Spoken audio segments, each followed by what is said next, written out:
The Mafia boss's son was born deaf, until a homeless man pulled out something mysterious and the impossible.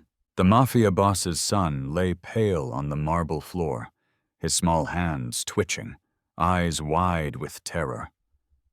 A man in rags knelt beside him, his face drawn, his fingers trembling as he held something glistening, dark, wet, and alive, beneath the chandelier's cold light. "Step away from him!" a guard barked, his gun halfway out of its holster. But the man didn't move. His voice was calm, cracked with exhaustion. "He can hear." From the stairwell, a woman screamed.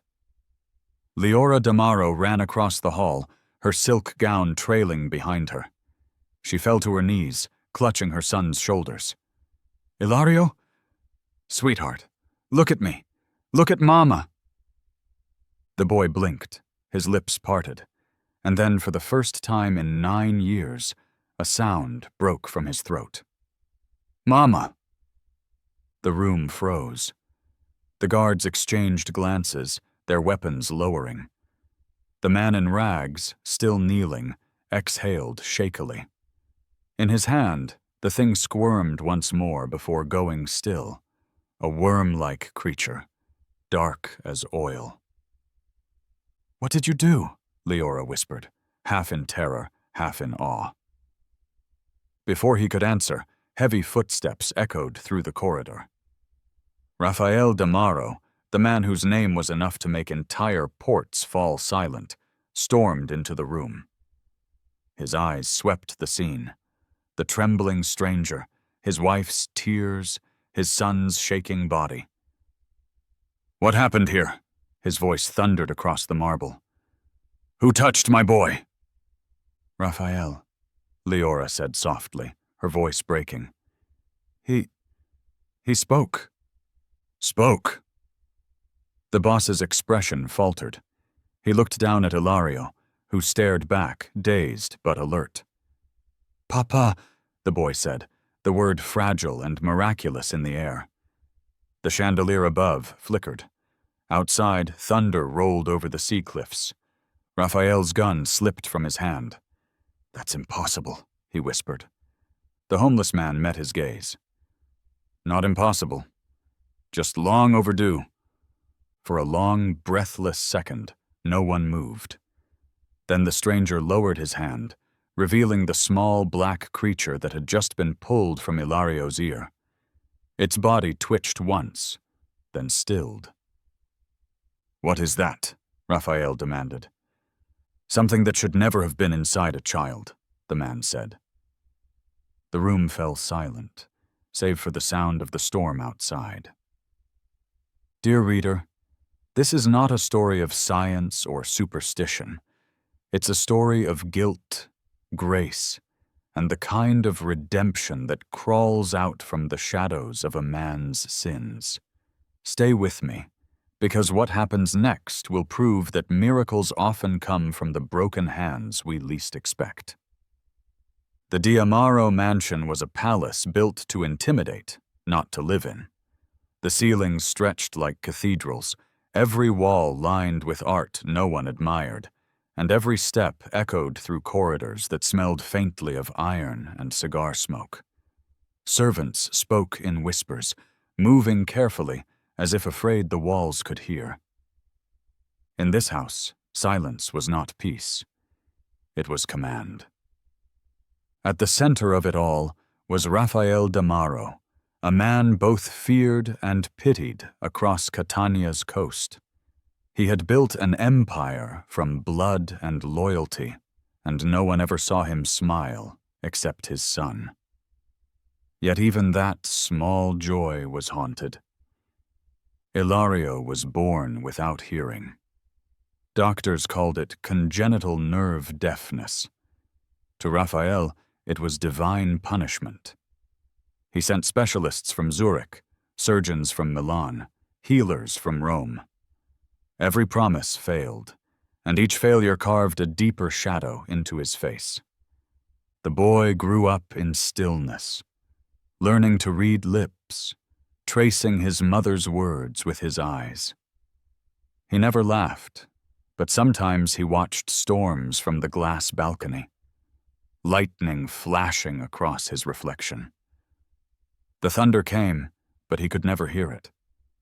Liora would watch him and pray silently. She had long given up trying to make Raphael pray with her. Her husband didn't believe in God, only in control. But there were nights when she'd wake to find him standing at Ilario's door, staring, unmoving, as if waiting for the boy to stir. In those moments, he looked less like a king and more like a ghost. Then came the night the storm returned. The sky cracked open above the coast, and the sea roared against the cliffs. Guards spotted a man collapsed near the estate gates, muddy, soaked, barely breathing. He carried nothing but a leather satchel and a set of rusted medical tools. "Throw him out," Raphael had ordered at first. "We're not running a charity." But Liora stepped forward, voice steady though her hands trembled. "He's freezing, Raphael." "Please, just one night." Against his instinct, he relented. "Fine. One night. Then he goes." They laid the man near the kitchen hearth. When he finally opened his eyes, Liora noticed how strange they were. Tired, but clear, as if they'd seen everything the world could offer and still refused to close. His name, he said, was Corin Vale. He spoke gently, his words careful, his manner too calm for a beggar. He asked for nothing except water. Yet when a servant accidentally sliced her hand on a broken dish, Corin moved instantly. Steady, precise, wrapping the wound with quick, practiced hands. Liora exchanged a glance with the maid. "You've done this before," she said. Corin only nodded. "Once. A long time ago. That night, as lightning lit up the corridors, little Ilario wandered toward the hearth where the stranger rested. The boy stared at Corin, curious. Corin smiled faintly and pointed to his ear, gesturing with care. Ilario tilted his head, and Corin frowned. He'd noticed something, a faint, unnatural movement near the child's ear. "Hold still," he whispered, though the boy couldn't hear. Something in his chest tightened. A memory. A warning, a purpose resurfacing after years of silence. Outside, the thunder rolled again. Inside, fate began to stir. If you're enjoying this story, don't forget to subscribe, like the video, and tell us in the comments where you're watching from. Your support helps us keep these stories alive. And trust me, the best part is yet to come. Now, let's get back to it. The rain had begun its descent long before midnight, slow at first, like hesitant tears, then in sheets that battered the iron gates of the Valenti estate. The guards cursed beneath their drenched coats, lanterns trembling in their hands as thunder rolled across the hills. "Something's moving!" one shouted over the downpour. From beyond the wrought iron, a figure stumbled out of the darkness. A man half collapsed, mud caked to his boots, blood smeared across his temple. He carried a satchel slung tight against his ribs, and a rusted case that clattered with metal inside. When his knees gave way, one of the guards caught him before he fell face first into the gravel. "Saints above! He's barely breathing." The man's skin was pale, almost waxen. His clothes, once black, were shredded and soaked. They searched his pockets for weapons, but found none. Only the satchel, worn thin, its stitching coming undone. Inside, a handful of dull medical instruments, a roll of linen, and a faded letter whose ink had long bled away. By the time they dragged him to the porch, lightning had turned the sky white. Liora Valenti appeared in her nightgown, a shawl clutched to her shoulders, eyes widening at the sight. "What happened?" she demanded, glancing from the guards to the man on the ground. "Found him by the east fence, madam." No papers. No name. Probably some drifter looking for shelter. Her husband followed moments later, his steps heavy against the marble floor. Raphael Valenti, patriarch of the house, Don of the Valenti Syndicate, surveyed the scene with the cold detachment of a man who'd seen too many bodies. His robe hung open, revealing the gold crucifix that glimmered against his chest. "Throw him back out," he said flatly. "We don't take strays." "Raphael, he'll die out there," Liora said, stepping closer. The rain was spilling over the threshold now, pooling around her bare feet. "He's freezing. He's human." Her voice was steady, but soft, carrying a quiet defiance that stilled the room. For a long moment, Raphael said nothing. Then he exhaled, weary. He stays one night. Then he goes. She nodded once, kneeling beside the man. "Get some towels," she ordered the servants. "And warm broth." Raphael turned away, muttering under his breath, "Pity is a dangerous currency in this house." They laid the stranger in a small guest room near the servants' wing. The fire was stoked, the bed linen fresh. He did not wake for several hours, drifting in and out of feverish murmurs. At dawn, when he finally stirred, his first breath came ragged, like a man returning from a long exile inside his own body. Liora was the first to notice. She had returned quietly, bearing a tray of water and bread. His eyes flickered open. They were gray, deep as smoke after a gunshot. He tried to sit up, but pain folded him in half. "Easy," she said, pressing a hand to his shoulder. "You're safe. You're in Valenti Manor." He blinked slowly, as though tasting the words. "Safe?" His voice was rough, but calm. "We'll see." Liora smiled faintly, unsettled by his tone, yet drawn to the stillness in it. "What's your name?" "Corin," he said after a pause. "Corin Vale." The name meant nothing to her, and yet there was a gravity to the way he said it, as if the syllables carried the weight of a story he wasn't ready to tell. By mid-morning, the servants whispered about him. The doctor they had called never arrived. The bridge was flooded, so when one of the maids cut her hand slicing bread, Corin, still weak, insisted she bring it to him. "You'll bleed through the rag," he said, extending a trembling hand. He rummaged through his satchel, finding a small bottle of antiseptic and a needle blackened with age. The movements were slow, but practiced. His hands didn't shake once. Liora watched from the doorway as he cleaned and stitched the wound in 3 precise motions. The maid winced, but didn't pull away. "Where did you learn that?" Liora asked softly. "Here and there," Corin said. "Enough to keep people from dying." She studied him. His hair was silvered at the temples, his beard unkempt but trimmed close, as though once upon a time he'd cared about appearances. His eyes, however, carried something different. A sorrow tempered by control, like a man who'd seen the world at its worst and learned to make peace with it. "Those tools," she said, nodding to the case by his bed. "They're old." He smiled faintly. "Old things have memory. They don't forget the hands that held them." That evening, Ilario stood halfway down the stairs, peering through the banister.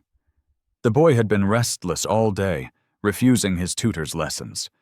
His father's men had filled the manor with noise, gunmetal clicking, laughter too sharp to be kind. But it was the stranger who held his attention. Corin sat by the fire, mending his coat with deliberate care. His movements were measured, rhythmic, almost meditative. To Ilario, who had spent his life reading the world through sight alone, the man's stillness spoke louder than words. Their eyes met. Corin tilted his head slightly, a silent greeting. The boy hesitated, then stepped down 2 more stairs, curiosity overpowering fear. From the corridor above, Liora's voice called softly, "Ilario. Bed." He froze. She appeared seconds later, smiling at both of them. "Tomorrow," she promised. "You can meet properly tomorrow." But tomorrow came with thunder. The storm returned that night, fierce and unrelenting. The wind howled through the shutters, rain lashing the windows as if the heavens themselves sought entry. Raphael had retired to his study, his men to the cellar for cards and brandy. The manor was half asleep when Corin rose from his bed, drawn by a whisper. Not a sound exactly, but a pull, like the hum of something unseen. He found the boy again by accident, wandering the corridor barefoot in his nightshirt. Ilario froze when the stranger appeared, clutching his candle like a weapon. Corin raised a hand gently.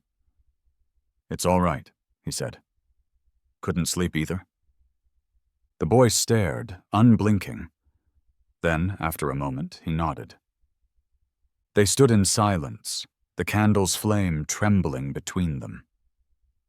Corin crouched slowly, eye level with the boy. The faintest echo of thunder rolled across the sky. "That scar," Corin said softly, pointing near the child's ear. "How long have you had it?" Ilario touched the mark instinctively. It was a small, pale ridge behind his left ear, a remnant of his birth, his mother once said. But Corin's eyes narrowed, studying it not with curiosity, but recognition. He leaned closer, the candlelight glinting off his irises. "Strange," he murmured. "I can feel something move beneath it." The boy blinked, puzzled. "May I?" Corin asked. Ilario hesitated, then nodded. Corin's fingers brushed the skin lightly. Gentle, careful. The boy flinched at first, then froze as Corin drew a sharp breath. For an instant he swore he felt a faint vibration beneath the scar, a pulse, irregular and alive. He withdrew his hand quickly, glancing down the hall to ensure no one had seen. His expression was unreadable, but something in his posture shifted. Awareness, perhaps, or fear. The thunder cracked again, shaking the glass panes. Ilario watched as Corin's gaze drifted toward the window, his jaw tightening. "What is it?" Leora's voice cut through the hall. She appeared holding a lantern, her hair loose, eyes darting between them. "What's happening?" Corin straightened, his shadow stretching long against the wall. "Nothing," he said quietly. "He startled me, that's all." But Liora wasn't fooled. She saw the flicker of unease in his eyes before he turned away. As she led Ilario back to his room, Corin lingered by the window, staring out into the storm. The rain struck hard against the glass, each drop a whisper of something old and relentless. Fate had arrived at the Valenti gates that night, drenched, half dead, carrying rusted tools and a name that meant nothing. Yet in that silent boy's ear, Corin had felt the faint stir of something that should not have been possible. He touched his fingers to his temple, as if to quiet the echo of it. Outside, lightning carved the sky open once more, and the storm began to cleanse. Before we continue, take a moment to subscribe and like this video. It helps more people discover stories like this one. And tell us in the comments where you're watching from. Now, take a deep breath, because what happens next will change everything. Rain pressed against the windows in soft, rhythmic waves, the kind that seemed to hush the world into uneasy sleep. Downstairs, the fire had burned low, a faint glow trembling over the marble hearth. Ilario lay curled beside it, a small figure wrapped in a wool blanket, his breathing uneven. Corin sat in the armchair across from him, unable to rest. Every crackle of the wood stirred the memory of what he had felt beneath the boy's ear, the faint vibration, the unnatural pulse. It had haunted him for 2 nights now, whispering through his mind like a fever dream he couldn't shake. He rose slowly, lighting a single candle. The flame wavered, spilling shadows across the walls. His satchel lay open on the table, the tools inside glinting faintly. Old tweezers, rusted scissors, a bottle of disinfectant he'd carried through half his life. He approached the sleeping boy. "I shouldn't," he muttered under his breath, voice unsteady. "It's not my place. Not my blood." But the thought of leaving it alone filled him with dread. Whatever he had felt was alive. He knelt beside Ilario, setting the candle near the edge of the hearth. The boy stirred, but did not wake. His lashes fluttered in the dim light, his small hand resting against his cheek. Corin studied the faint scar behind his ear. It looked harmless enough. A pale crescent, nothing more. But when he leaned closer, he swore he saw it move. He inhaled sharply. "No, it can't be." The candle's flame bent under his breath. Rain hissed against the glass. Somewhere upstairs, a clock struck 3. Corin reached for his tweezers. His fingers trembled as he steadied the boy's head, brushing away a strand of hair. "Forgive me," he whispered. He pressed lightly along the scar, then paused. A ripple, small but unmistakable, shivered beneath the skin. His pulse quickened.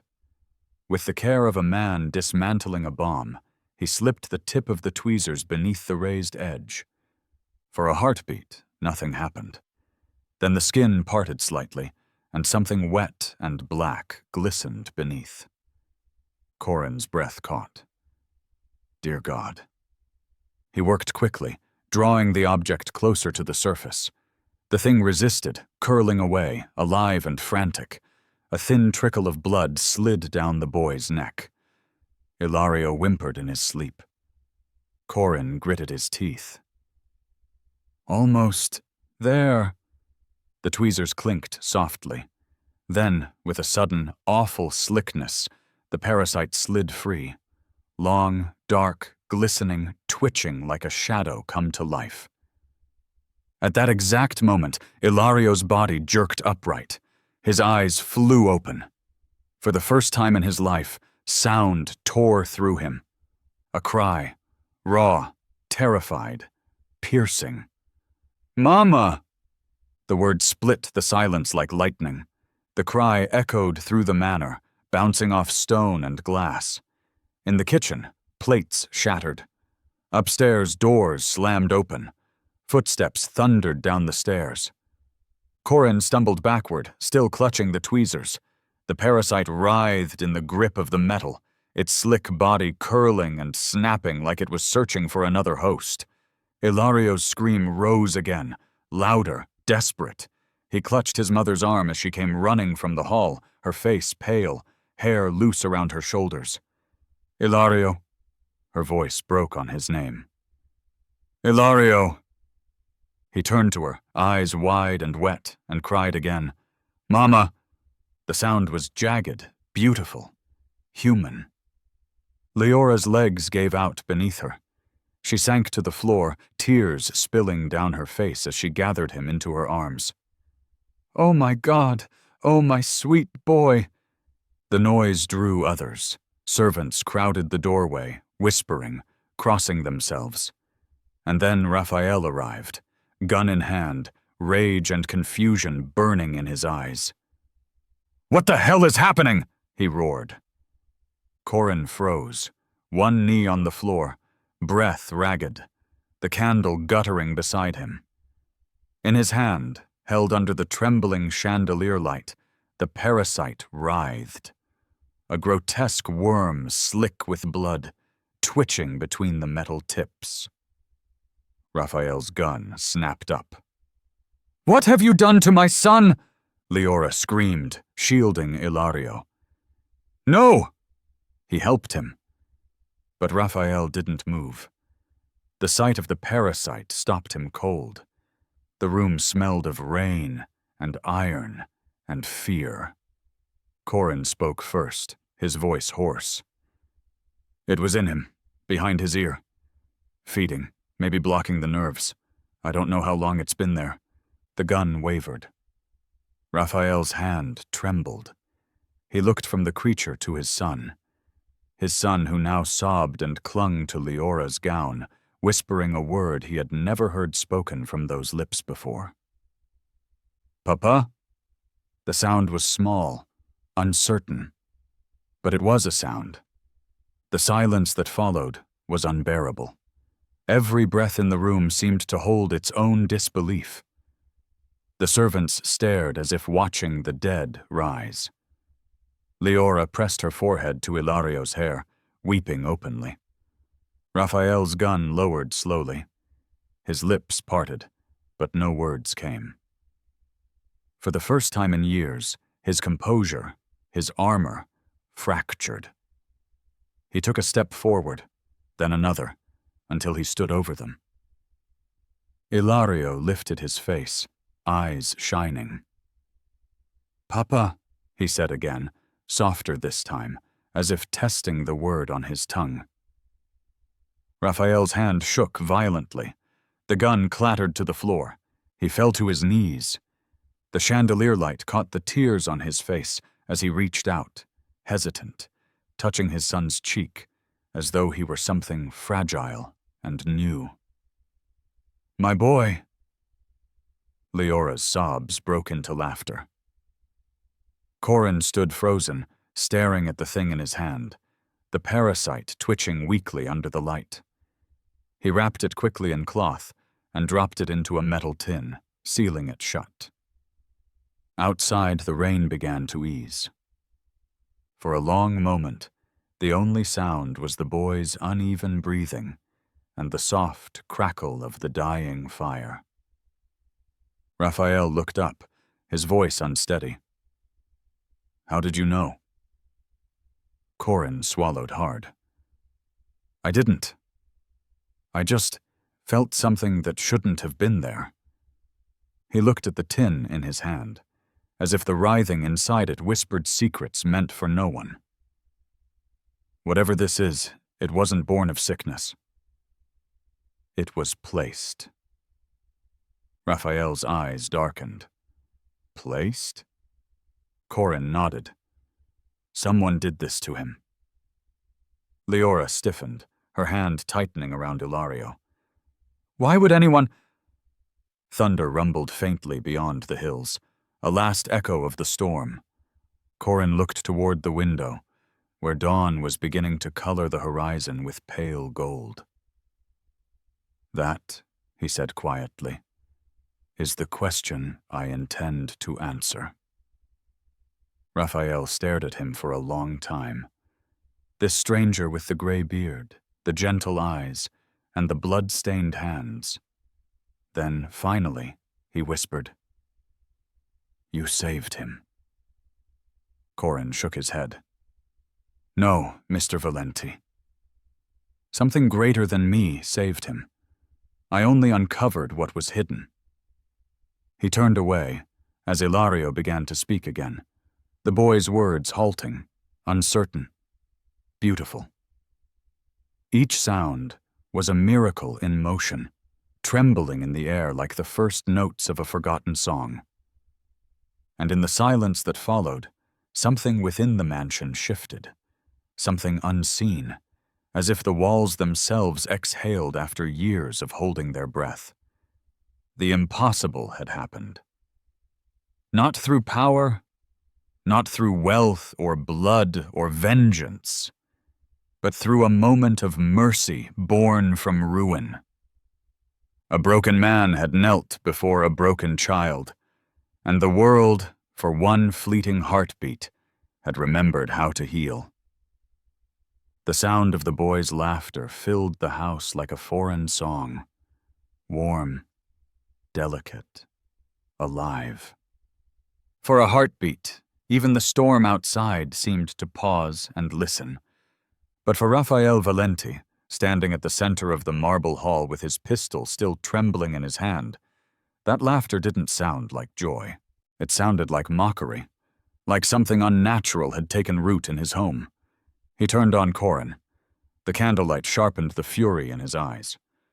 "What did you do to my son?" Corin stood still, his face drawn and pale from exhaustion. The satchel lay open beside him, tools scattered, tweezers dark with blood, cloth stained through. He spoke quietly, as though afraid to wake something fragile that had only just been born. "I told you, sir." It was in him, lodged deep in the auditory canal, a parasitic organism, old, alive. It was feeding, perhaps nesting. Raphael's expression hardened. "Do you expect me to believe that filth? That a worm has kept my son silent all these years?" He stepped closer, his voice rising. "You could have poisoned him. Drugged him. Whatever game this is, it ends now." Liora reached for her husband's arm. "Raphael, stop. You saw it. We all did. He screamed. He spoke." "Because that man did something to him," Raphael barked. "I saw what he pulled from my son's ear, and no mortal creature looks like that." Corin's gaze didn't waver. "You think this was witchcraft?" "I think," Raphael hissed, "that no beggar performs miracles in my house." The room fell into stunned silence. Even the servants stepped back, heads bowed, unwilling to meet his eyes. Leora's voice cracked. "You would punish the man who gave our son his voice?" Raphael turned away, jaw tight. His pride, the same pride that had built his empire, silenced his enemies, and made him feared across the Sicilian coast, refused to yield. He couldn't bear the thought that something beyond his wealth, beyond his control, had brought about this miracle. "Lock him in the cellar," he ordered finally, "until sunrise." The guards hesitated. "Do it," Raphael snapped. Corin said nothing as two men stepped forward, gripping his arms. He didn't resist. He only turned briefly to Liora, meeting her tearful eyes with a faint nod, as if to say, "It's all right." Then they led him away, his bare footsteps echoing against the stone corridor. When the heavy door slammed shut behind him, the mansion seemed to grow cold again. The cellar was little more than a forgotten storage space beneath the western wing. Damp, filled with dust and cobwebs, the air thick with the scent of rust and old wine. A single barred window let in a sliver of moonlight. Corin sat on the floor, his back to the wall, hands bound loosely in front of him. His satchel had been confiscated, his tools locked away upstairs. He stared at the flicker of lightning through the small window and breathed slowly. It wasn't the first time he'd been mistaken for a madman. Above him, the mansion stirred. Ilario's laughter, light, uncertain, beautiful, drifted faintly through the stone. For a moment, Corin smiled. Good, he whispered to himself. Let him laugh. Let him live. But the sound of footsteps interrupted the thought. They were sharp, measured, Raphael's stride. Through the thin wood of the cellar door, Corin could hear the man pacing above, muttering. He caught fragments of the words. Witchcraft, trickery. God forgive me if it's true. Then silence. Upstairs, Raphael stood alone by the staircase. His hand still shook. He could hear it again, that laughter, bubbling and real, the first sound his son had ever made without crying. He pressed his fist to his mouth. The sound tore something open inside him. For years, he'd tried everything. Doctors, healers, specialists from Rome, Moscow, Boston. Each failure had been another blade in his chest. And now, a homeless man with nothing but a rusted kit and trembling hands had succeeded where the world's finest minds had not. Why him? Why now? He looked toward the closed cellar door. What are you, stranger? He whispered. Hours later, when the house had gone quiet, Liora slipped from her room. She carried a small tray, bread, a bowl of stew gone cold, and a candle. Her bare feet made no sound on the marble as she descended into the cellar corridor. The key turned softly in the lock. Corin stirred when the door creaked open. You shouldn't be here, he said gently. I couldn't sleep. She set the tray down beside him. The candlelight caught the exhaustion in her face and the gratitude in her eyes. He's sleeping now. Peacefully. I don't think he's ever done that before. Corin nodded. He'll be all right. Liora hesitated, then knelt beside him. Who are you, really? Corin looked down at his bound hands. A man who's seen too much sickness. That's not an answer. He sighed. Once I healed people. I studied in Florence, later in Naples. I was good, too good, maybe. People started calling me a miracle worker. But I wasn't. I just understood what others refused to see. He paused, eyes distant. Then one day I failed to save my own. My daughter. Same age as your boy. Leora's breath caught. I'm sorry. He smiled faintly, though it didn't reach his eyes. Don't be. Grief has a way of sharpening what little purpose remains. She studied him for a long moment. Why come here, then? To this city? To us? I didn't choose this house, he said softly. It was chosen for me. A flash of lightning illuminated his face, weary, lined with sorrow, yet calm. Liora shivered. Raphael won't admit it, but he's afraid. He doesn't understand what's happened. He doesn't need to, Corin murmured. Not yet. What do you mean? He didn't answer. Instead, he looked toward the candle's flame, as if seeing something far beyond it. The parasite wasn't natural. Someone placed it there. Someone who wanted silence. Leora's blood ran cold. Are you saying... Don't speak it, Corin interrupted quietly. Not until we know. Footsteps echoed faintly down the hall, a guard making his rounds. Liora stood, gathering the tray. Thank you, he said. She hesitated in the doorway. Raphael will come around. He just needs time. Corin smiled weakly. Time doesn't soften pride, Signora. Only loss does. When she left, the door closed gently behind her. Corin sat alone again, listening to the thunder fade in the distance. He leaned his head back against the cold stone and closed his eyes. He could still hear Ilario's laughter drifting faintly through the walls, like a promise, fragile and alive.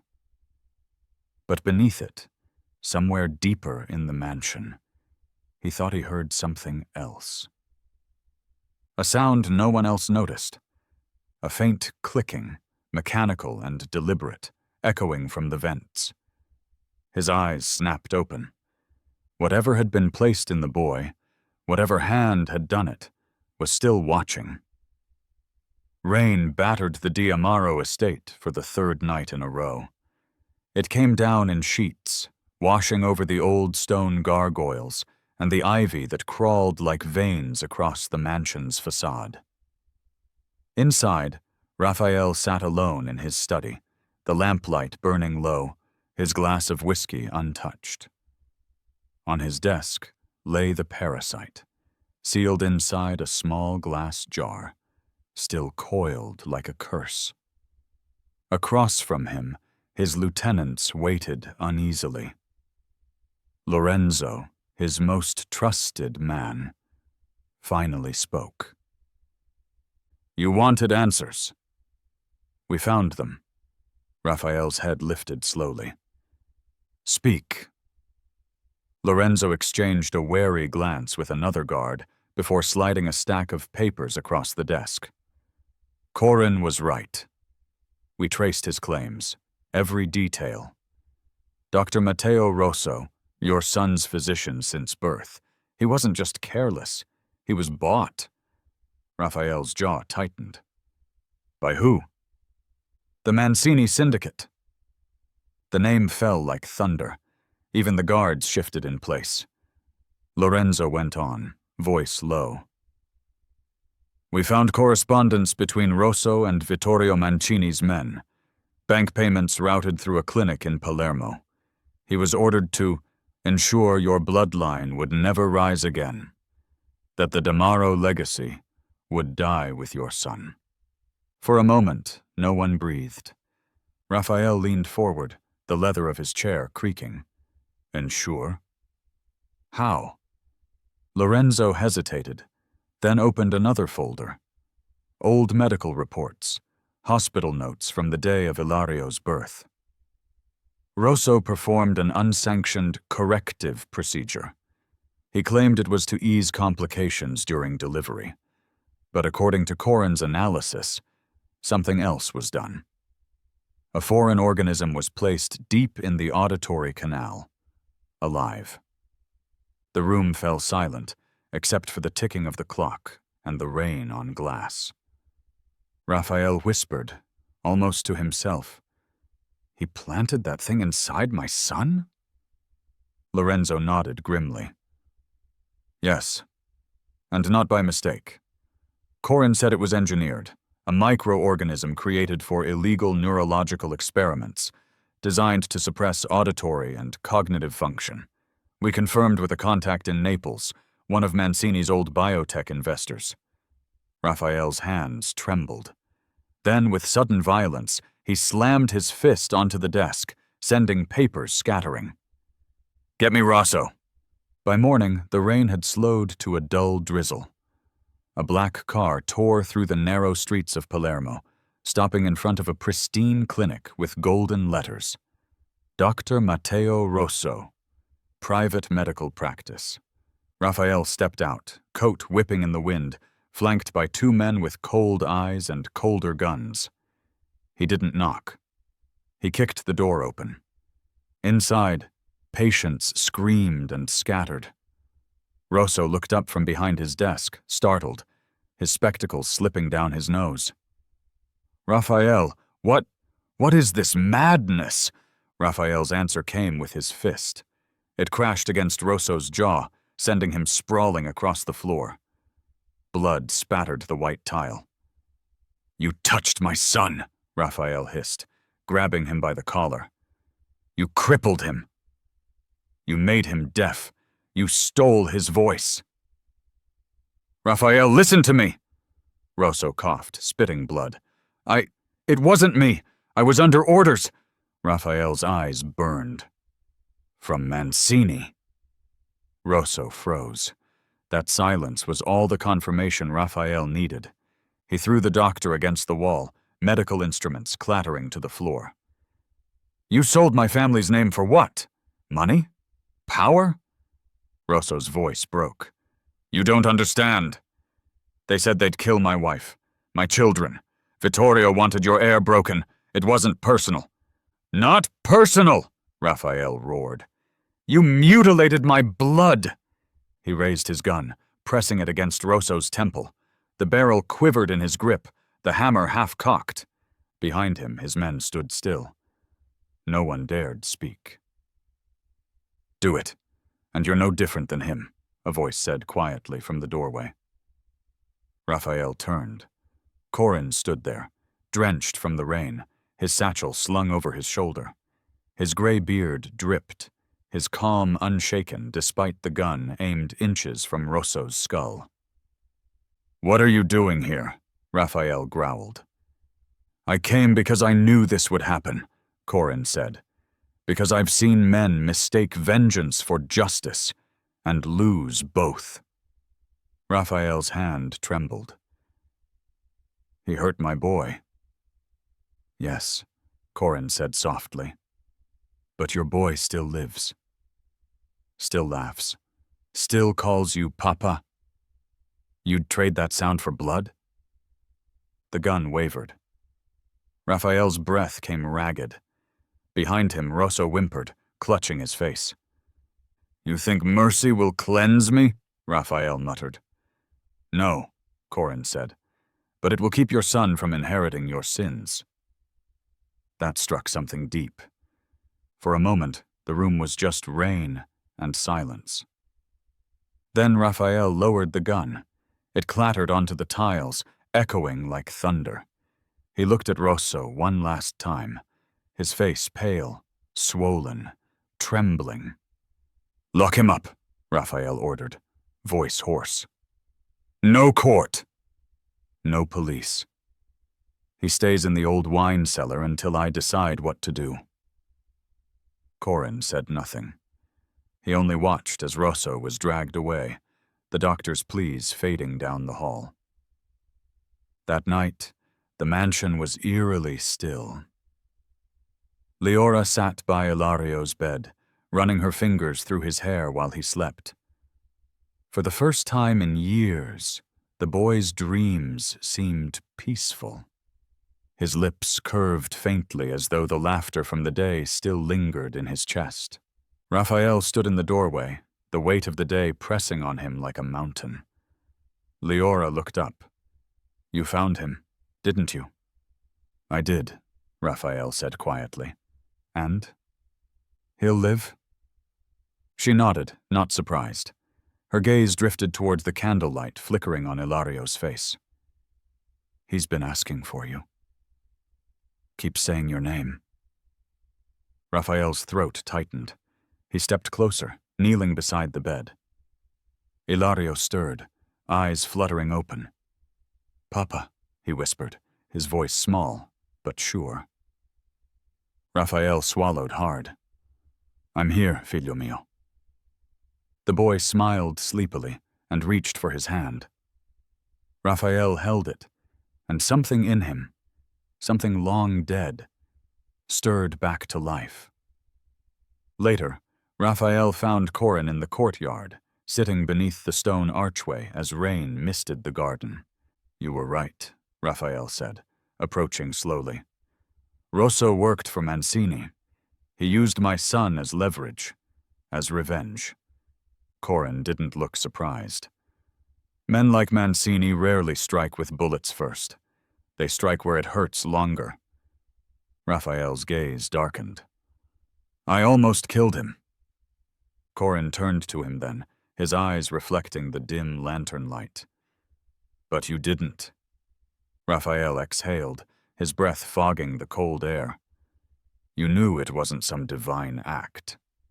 You knew it was man-made. I suspected, Corin admitted. I spent years studying what greed does to the human body and soul. I recognized the signs. Raphael frowned. You said you once healed people. Corin's jaw tightened. I did. Until one of them died because of me. My wife. The words hung heavy. Raphael said nothing. For once, silence felt like respect, not judgment. Corin stood, brushing the rain from his coat. Your son is free of the parasite, but the poison that made it possible still runs through men like Rosso, and men like you. If you want Ilario to stay free, cleanse that too. Raphael stared at him, the meaning sinking deeper than he wanted to admit. And you? Why help us? Corin gave a faint, tired smile. Because every sin deserves at least one chance to be undone. He walked away into the mist, his figure dissolving like a ghost between the rain and the moonlight. Raphael stood alone beneath the dripping archway, the storm finally easing. For the first time in his life, he wasn't sure whether he'd been cursed or saved. The storm had quieted, but its echo lingered in the marble halls. Dawn's first light filtered weakly through rain-streaked windows, washing the D'Amaro mansion in a pale, uncertain glow.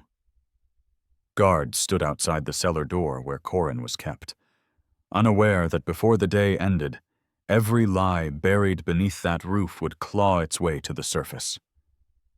Inside, Corin sat motionless on the cold floor, his eyes fixed on the puddle forming beneath a dripping pipe. The rhythmic drops marked time like a heartbeat. He had faced darkness before. Cages colder than this, silence heavier than guilt. Yet this felt different. There was no hatred here, only inevitability. Above, the estate buzzed with new tension. Raphael had summoned his men to verify Corin's story. He had to be sure. The parasite, the impossible healing, all of it demanded explanation. Within hours, they had stormed into clinics and offices, combed through records, and pulled dusty files from drawers no one had touched in years. When they returned, the truth arrived with them, written in paper and sealed in deceit. The fingerprint scan had been routine, almost dismissive. But when the result blinked onto the guard's tablet, the air turned to ice. "Sir," the guard stammered, "the man downstairs. He's not Corin Vale. His real name is Dr. Corin Valea." Raphael froze. The name meant nothing at first. Then it struck, like a blade unsheathed from memory. Valea. He had heard it years ago, whispered in boardrooms and over whiskey-stained ledgers. The neurosurgeon who'd uncovered the D'Amaro syndicate's medical laundering scheme, the one whose testimony nearly collapsed their entire network before vanishing after a fire consumed his home, the one Raphael himself had signed off to handle. The memory cut deeper than any wound. The reports had said Valea died. His wife and child, too, burned alive in their villa. And now that ghost sat beneath his roof, saving the very boy Raphael had cursed to silence. When the door creaked open, Liora was already standing in the corridor, her face pale, eyes hollow with sleeplessness. "What did you find?" she demanded. Raphael hesitated, but the words clawed their way out. "He's not who he says he is. He's a doctor. Corin Valea." The name meant nothing to her, until Raphael's silence filled in the blanks. Leora's hand rose to her mouth. "Valea?" she repeated. "The one your men—" Her voice broke. "The one I destroyed," Raphael finished, almost whispering. Liora stepped back, horror overtaking the disbelief. "You brought ruin to his family, and now he's saved ours." She turned away, trembling. "God help us, Raphael. The man who healed your son is the man you tried to erase." The words sank like stones. That evening, when the house dimmed under the weight of shame, Corin was brought up from the cellar. His wrists bore faint rope marks, but his posture was unbroken, the quiet dignity of someone who had already endured worse. He was led into Raphael's office. The guards shut the doors behind them, leaving the two men alone amid the faint hum of the chandelier. For a long moment, neither spoke. Raphael stood by the window, his reflection fractured by raindrops. Corin's eyes, weary yet unyielding, traced the figure that once embodied power, now hollowed by guilt. Finally, Corin broke the silence. "I wondered if you'd recognize me." His voice was steady, almost kind, the same tone he'd used when speaking to Ilario that night. Raphael turned slowly. His face, once carved from certainty, now sagged with age and regret. "You should be dead." "I was," Corin said softly. "Or close enough that it made no difference." Raphael's hand tightened on the edge of his desk. "You came here to kill me?" Corin shook his head. "If I wanted you dead, I would have let your son rot in silence. But I didn't." He stepped closer, the lamplight flickering across the scars that lined his hands. "You took everything from me, Raphael. My wife, my name, my child. Yet I couldn't do to yours what you did to mine." The words hit like blows. Raphael's breath faltered. "Ilario's parasite," Corin continued. "It wasn't illness. It was punishment, engineered, planted to wound your bloodline. The same corruption you built your empire on came for your own house. That's the irony you never saw." Raphael's knees gave slightly, and he sank into the chair behind him. His voice cracked. "I didn't know. I never—" "You knew enough," Corin interrupted gently. "You knew what men like Dr. Rosso did for men like you. You knew what the money bought. You just never thought the cost would reach your son." Silence swelled between them, heavy as thunder.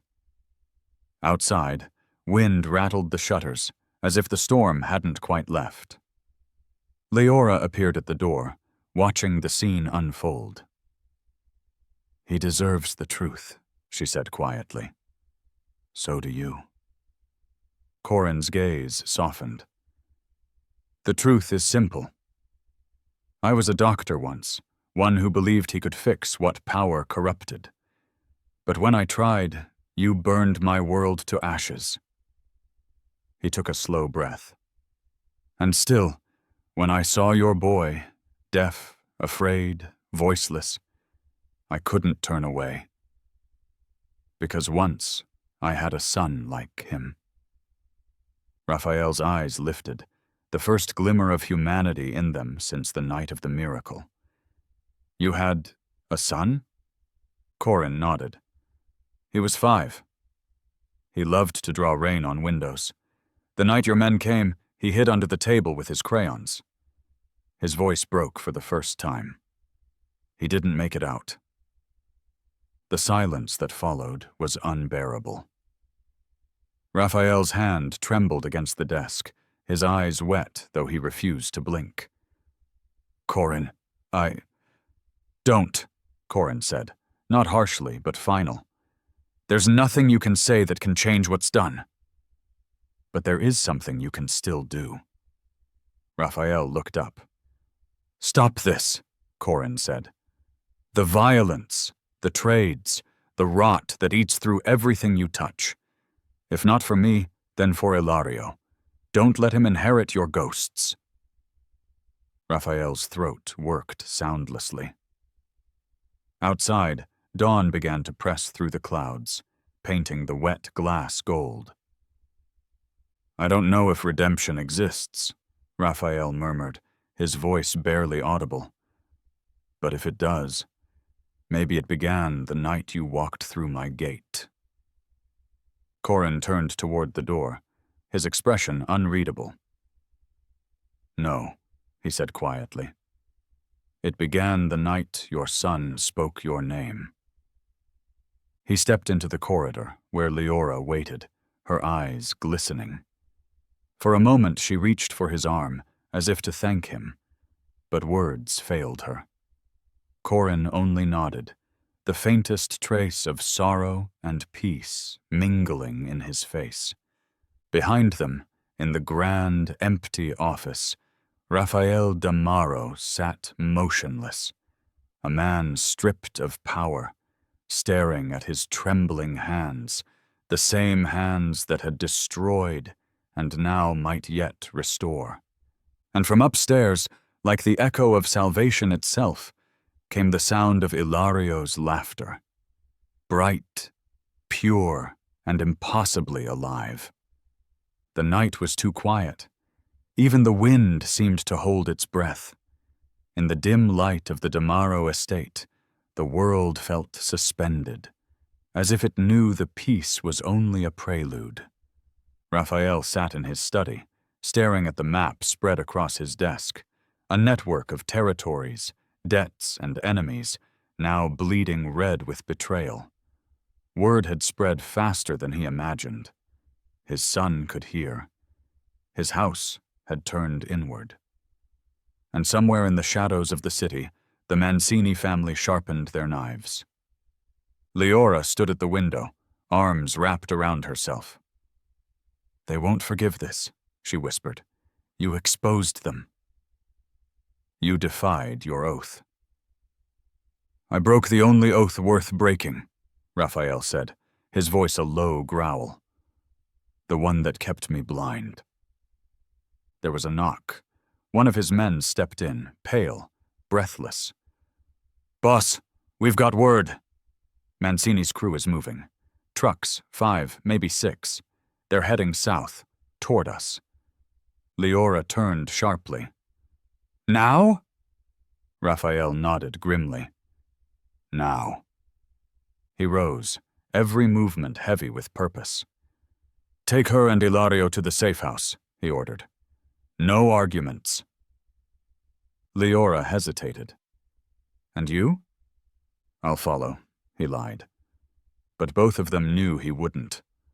Corin appeared in the doorway then, his face drawn but calm. He had overheard. "You think running will keep them safe?" Raphael met his gaze. "You don't understand this world." "I understand it better than you think," Corin said quietly. "You don't fix what's broken by running from it." The two men stared at each other, the sinner and the one he'd wronged, bound now by something larger than vengeance. Raphael exhaled. "You saved my son. Don't waste your second chance." Corin's faint smile barely lifted the corner of his mouth. "This isn't about chance anymore." By dusk, the house had become a fortress. Guards took positions by the gates. Windows were blacked out. Liora and Ilario were led to a waiting car, the boy clutching a small wooden toy Corin had carved for him earlier that day. A bird, wings outstretched. "Will you come with us?" Ilario asked, his small voice trembling. Corin knelt to meet his eyes. "Not this time, little one." "But you listen to your mother, yes? And you keep that bird safe. It'll remind you that the world can still fly." The boy nodded, though tears streaked his cheeks. The car disappeared down the road just as the first thunder of engines roared in the distance. Then came the headlights, slicing through the dark like teeth. The attack began. Gunfire shattered the silence. Bullets tore into the courtyard, splintering stone and shattering glass. Men shouted orders, returning fire, but the Mancinis came in waves, relentless, precise, hungry for blood. Raphael grabbed his rifle, barking commands, moving through smoke and chaos with the fury of a man reclaiming his soul through violence. But for every attacker that fell, another took his place. Inside the mansion, Corin moved through corridors lit only by flame and gunfire. The roar of bullets echoed through the marble halls like thunder trapped indoors. A scream cut through the din, small, terrified. Ilario! Corin's heart lurched. He spun, racing toward the back corridor. The safe-house route. It had been compromised. A second car had intercepted Leora's. He found them by the garden gates. Liora pinned behind an overturned bench, clutching Ilario as bullets sparked around them. "Corin!" she shouted. He didn't think. He moved. Diving forward, he grabbed the boy, pressing him to his chest, rolling behind a stone column as splinters and lead tore through the air. The smell of gunpowder and rain filled his lungs. "Stay down!" he shouted, voice hoarse. Leora's sobs were lost in the chaos. From the shadows, one of the Mancini gunmen stepped forward, young, wild-eyed, raising his weapon toward the child. Corin's body moved before his mind could. He turned, shielding Ilario completely. The gun fired. The impact stole his breath, a sharp, crushing blow to his chest. He fell to his knees, clutching the boy tightly. Somewhere beyond the haze, Raphael's voice roared, savage and inhuman. The sound of vengeance unleashed. Raphael stormed through the smoke, firing until the last gun clicked empty. The attackers fell silent one by one, leaving only the echo of rain on metal. Then, through the smoke, he saw them. Corin slumped against the pillar, Ilario trembling in his arms. "Corin!" Raphael dropped his rifle and ran. "No, no!" Corin looked up weakly, his breath ragged. The blood spread fast, dark and glistening against the marble. "Ilario. He's safe," Corin whispered. "That's all that matters." Raphael's hands pressed against the wound, desperate, trembling. "Don't you dare die on me." "You hear me?" Corin gave a faint, broken laugh. "You always did like to command." Liora stumbled forward, falling to her knees beside them. Tears blurred her vision as she reached for Corin's hand.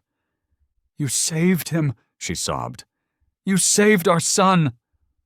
Corin's gaze drifted toward the boy, who clung to his arm, crying silently. "You see, Ilario," he whispered, his voice faint. "The world, it still makes miracles." Raphael bowed his head, his voice breaking. "I wronged you. God knows I did, but if there's anything left to save..." Corin shook his head slowly. "Save him. That's enough." Outside, the last of the rain began to fall, gentle now, cleansing the blood that streaked the courtyard. Corin's eyes fluttered once more toward the light flickering through the broken windows. "Funny," he murmured. "I always thought redemption would come in silence." But it came in his voice. His hand loosened. His chest stilled. Raphael stayed there long after the echoes faded. His arms wrapped around the man he'd once condemned. The man who had saved his family. When the sun rose, it found the D'Amaro estate in ruin. Smoke curling from shattered walls, bodies strewn across marble and soil. But in the garden, where the storm had washed the blood away, Ilario sat quietly beside Corin's grave, the little wooden bird resting in his palm. He held it up toward the morning light, and in the soft wind that passed, it almost seemed to take flight. The sun rose over the D'Amaro estate like a reluctant witness, spilling pale light across the ruins of the night before. Smoke still rose from the scorched hedges, and the courtyard, once a place of power and pride, now lay quiet. Broken marble, shattered glass, and the faint echo of a man's last breath. Raphael sat by Corin's grave long after dawn, his black suit drenched from the dew, his hands still marked with blood. Ilario was asleep inside, his head on his mother's lap, clutching the wooden bird Corin had carved for him. Liora stood a few paces behind, her voice trembling through the stillness. "You should come inside, Raphael." He didn't turn. "He told me to hear myself," he murmured. "All these years I've heard only the noise I made, the orders, the threats, the lies." "You did what you thought you had to," she said softly. He looked up at her then, his face hollowed by guilt. "No, I did what I wanted. And men died for it." He touched the damp earth over Corin's grave. He died for it. For the first time in decades, Liora D'Amaro felt something foreign rising inside him. Not fear, not anger, but a desperate clarity. The life he'd built was not strength. It was rot wearing a crown. By noon, his mansion swarmed with movement. Assistants and guards, unaware of his intent, gathered at his call. In the Great Hall, journalists, investors, and political allies filled the room, believing they were attending a private summit to discuss the future of the D'Amaro Group. Cameras lined the walls. Flash bulbs blinked. The air was tight with anticipation and power. Raphael stepped onto the dais dressed in black, his posture unyielding, his voice low but clear. Liora stood near the back, holding Ilario close, her heart pounding. He began not with a speech, but with silence. A long, unbearable silence. Then he said, "For years, I built my name on fear. I called it respect." The room shifted. Reporters glanced at each other. His advisors froze. "I called my empire legitimate," he continued. "But every brick in it was bought with another man's ruin. I told myself I did it for my family, so my son would inherit something unbreakable." He paused. Cameras clicked. "Then a beggar walked into my house," he said, voice cracking for the first time. "A beggar who carried nothing but a rusted bag and a tired soul. And when my son cried out for the first time in his life, it wasn't because of my money, my power, or my men. It was because of him." Liora felt tears fill her eyes. "The man you scorned as a beggar," Raphael said, raising his eyes to the cameras, "gave my son his voice. And through him, I heard mine for the first time." He reached into his jacket and pulled out a folder, thick, bound, and sealed with the family insignia. "Inside this file," he said, "are records of the D'Amaro operations, shipments, laundering routes, names of men who wear honor like perfume while trading in lives. I was one of them. I led them." Gasps rippled through the hall. "My associates will call this betrayal. The law will call it confession. I call it penance." The journalists surged forward, shouting questions, but Raphael continued as if he didn't hear them. "There is blood on these hands. Some mine, most not. I cannot wash it clean. But if truth has any weight left in this world, then let it crush the lies I built. Let it be the one thing my son inherits that won't destroy him." He handed the folder to a federal officer who stood frozen near the entrance. "Everything you need is there," he said simply. Security guards began to stir, unsure whether to protect or arrest him. His men whispered in disbelief, but Raphael raised a hand, commanding silence one last time. "Tell them I did this willingly," he said. "Tell them it ends with me." And then he stepped down from the stage, unarmed, unguarded, and for the first time, unafraid.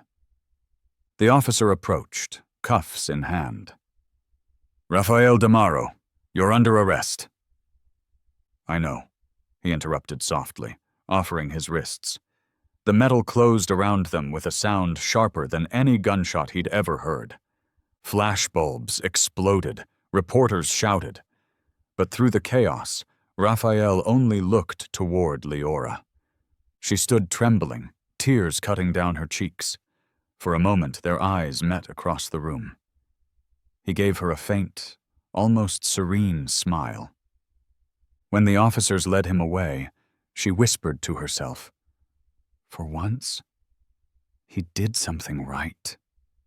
Outside, the air was bright, the city alive with noise. Crowds gathered, stunned by the spectacle of a man once untouchable now walking in chains. Raphael lifted his head to the sky as the cameras followed him down the courthouse steps. He thought of Corin's final words. "You heard your son. Now hear yourself." For years, he had mistaken silence for control, noise for life. But now, in the hum of the crowd, in the shouts and sirens, he finally heard what he'd never noticed before. The sound of his own humanity returning. That night, as the sun sank behind the hills of Palermo, Liora tucked Ilario into bed. The boy, sleepy and innocent, asked softly, "Mama, where's Papa going?" She brushed a hand over his hair. "To make things right," she said. He nodded drowsily. "Will he come back?" Her voice broke on a whisper. "Someday." When the boy drifted into sleep, she stepped out onto the balcony. Below, the city lights shimmered across the harbor. Somewhere beyond those lights, her husband sat behind cold bars, his empire collapsing. But for the first time in their lives, she felt something like peace. The rain began again, soft, cleansing, and in the quiet of that moment, she thought she could almost hear Corin's voice in the wind, gentle and knowing. Some miracles aren't meant to heal the body. They heal the soul. Liora smiled faintly through her tears. In the house behind her, laughter echoed. Her son's, clear and bright, untainted by the world his father had built. For the first time, the D'Amaro mansion was truly alive with sound. The D'Amaro estate no longer smells of wine and gunpowder. The gardens that once hid bodies now bloom with lavender and lilies. The iron gates bear a new name in burnished gold, the Valea Trust. Behind them, laughter echoes, clear, light, and unburdened. It is not the laughter of men in suits or soldiers of the underworld, but of children, dozens of them, each learning to sign, to sing, to hear in ways the world never thought possible. Liora walks through the courtyard, her steps soft against the cobblestones. The morning sun pours through the columns, catching her hair in a halo of pale light. She stops before a small boy tracing his fingers along a violin's strings. He looks up at her, eyes bright, waiting for her nod. When she smiles, he bows awkwardly, then continues to pluck, each note faint but deliberate, a language of its own. The transformation had begun 6 months ago, after the trials, after the empire crumbled. Assets were seized, titles stripped, and the D'Amaro name, once a symbol of fear, became the cornerstone of something pure. Liora poured everything into the foundation. Her husband's frozen accounts, the old manor, even the jewelry her father once gifted her as a bribe for silence. She wanted the ghosts of their sins to fund the light that would replace them. Ilario, now 8, had become the heart of it all. His speech, once halting, grew stronger each day, shaped by music and memory. He learned to play piano under the watch of a retired maestro who volunteered weekly. Some afternoons, his laughter drifted through the halls like birdsong. Other times, he'd sit quietly before the keys, his fingers trembling, not with fear, but reverence. There, on the wall near the grand staircase, hung a bronze plaque engraved with simple words. For every voice once lost in silence, may it be heard again. It was Liora's idea, but the phrase had been born from Corin's last breath. Every time she passed it, her chest tightened. Not with grief, but gratitude. Far away, behind gray walls and echoing corridors, Liora D'Amaro sat at a wooden table in his prison cell. The world outside had moved on, yet time here was thick, deliberate, punishing. He spent his days reading, praying, and sometimes just listening to the sound of rain on concrete, the soft shuffle of boots, the distant clang of gates. There were days when he felt the weight of every man he'd ordered killed pressing against his ribs. Nights when Corin's voice returned, not angry, but mournful, whispering the same words. You heard your son. Now hear yourself. He had heard himself. That was his curse and his redemption. The guards treated him with wary respect now. Some even nodded at him as they passed. Word had spread about the confession, the evidence, the way he'd named every accomplice and handed over every ledger, about how he'd saved lives by destroying his own. The Mafia world called him a traitor. The people outside called him a man reborn. That morning, as the guards made their rounds, a package arrived for him. Small, wrapped in brown paper, the handwriting almost childlike. Papa, it said. Inside he found a folded letter and something else. A small wooden music box. His hands trembled as he lifted it, thumb brushing against its smooth lid. He unfolded the note first. The letters danced unevenly across the page. Mama says I should play for the children every day. I told her I'm learning the same song that used to play in the big room. I miss you. When I play, I think maybe you can hear it, too. Love, Ilario. A single tear fell on the paper before Raphael could stop it. He set it aside, then opened the music box. It clicked softly, then began to play. A delicate, wistful tune that filled the cell with trembling grace. The melody was one he remembered. The lullaby Liora used to hum when Ilario was still in her womb. For years he'd ignored it. For years he'd drowned it beneath the hum of violence. But now it filled every corner of his silence. He closed his eyes, and for the first time, he heard. Not just the music, but the pulse beneath it, the rhythm of something larger. Forgiveness, mercy, grace. A faint smile curved his lips as he whispered, voice rough, breaking through the quiet. For the first time, I can hear too. Months later, the Valia Trust hosted its first recital. The ballroom, once a place where deals were struck in shadows, now shimmered with light. Rows of parents sat beneath the same chandelier that had witnessed miracles and sins alike. Now it bore white ribbons instead of bloodstains. Liora stood near the stage, hand pressed to her heart, as Ilario took his seat at the piano. His hair fell into his eyes, his little suit slightly too big. But when he lifted his hands to the keys, the room hushed. He began to play.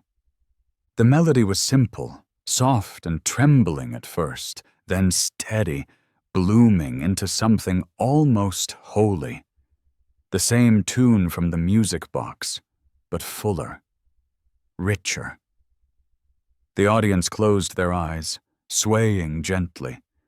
The sound carried through the halls, through the gardens, through the open windows into the world beyond. Beside the piano, on the velvet cloth, lay Corin's old tweezers, cleaned, polished, and framed in glass. A relic of the impossible.